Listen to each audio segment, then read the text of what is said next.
అన్న మాజీ మంత్రి అంబటి రాంబాబు ఈ రోజు ముఖ్యమంత్రి చంద్రబాబు నాయుడు గారిని ఉద్దేశించి మాట్లాడినటువంటి తీరు తీవ్ర చర్చాంశంగా మారింది.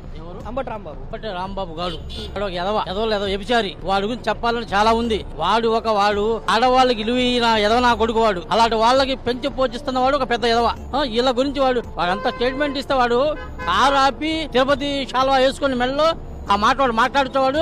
అంబటి రాంబాబు గారు నోరు ఉందని ఎలా పడితే అలా మాట్లాడితే ఇక్కడ ఉన్న కూటమి ప్రభుత్వం, ఇక్కడ ఉన్న రాష్ట్ర ప్రజలు, కార్యకర్తలు ఎవరు మీ ఊరుకోరు. ఎందుకంటే గతంలో భువనేశ్వరి అమ్మగారిని మీరు ఎలాగైతే అవమానించారో దేవుడు చూసి మిమ్మల్ని 11 సీట్లకే పరిమితం చేశారు. ఇప్పుడు మన రాష్ట్ర ముఖ్యమంత్రి వర్యులు నారా చంద్రబాబు నాయుడు గారు మన రాష్ట్రానికి ఒక తండ్రి సమానునైన మన ముఖ్యమంత్రి గారిని మళ్ళీ మీరు విమర్శించారు. అనకూడని మాటలు కూడా అన్నారు. మళ్ళీ దేవుడు చూస్తున్నాడు. మళ్ళీ మీకు ఒకటి కూడా ఉండదు ఆ సీటు అని నేను ఈ సందర్భంగా తెలియజేస్తున్నాను. మరి ఇదే ఈ రోజు రాజకీయంగా నేలమట్టమైనటువంటి వైసీపీని లేపే ప్రయత్నంలో భాగంగానే అతని కార్యకర్తలు ఎవరు రావట్లేదు కాబట్టి ఈ రోజు ఏదో ఒక పదజాలంతో రెచ్చగొట్టే వ్యాఖ్యలు చేసి ఈ రోజు ఆ పార్టీ ఉనికిని చాడటానికి మాత్రం అతను ఈ విధమైన ప్రయత్నాలు చేస్తున్నాడు. కాబట్టి ఇది ప్రజలు ఎవరు జీర్ణించుకోరు. ఒక 78 గల ఒక అనుభవం గల ముఖ్యమంత్రిని పట్టుకొని అలాంటి పదజాలం వాడుతుంటే ఈ రోజు ప్రజలు చీ అనే పరిస్థితికి తీసుకొచ్చారని చెప్పి ఈ సందర్భంగా మేము తెలియజేస్తున్నాం.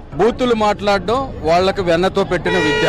ఇప్పుడే కాదు, గతంలో కూడా చంద్రబాబు గారి సతీమణి లోకేష్ గారిని అందరినీ బూతులు మాట్లాడిన సందర్భం ఉంది. కానీ అది మాకేం పెద్దగా ఆశ్చర్యం అనిపించట్లేదు. వీటన్నిటికీ వాళ్లే పేటెంట్ రైట్ ఉంది బూతులకి. అందుకే వాళ్ళని 11కే పరిమితం చేశారు. ముఖ్యమంత్రిగా ఉన్నోడిని కేవలం ఎమ్మెల్యేగానే పరిమితం చేశారు జగన్మోహన్ రెడ్డిని.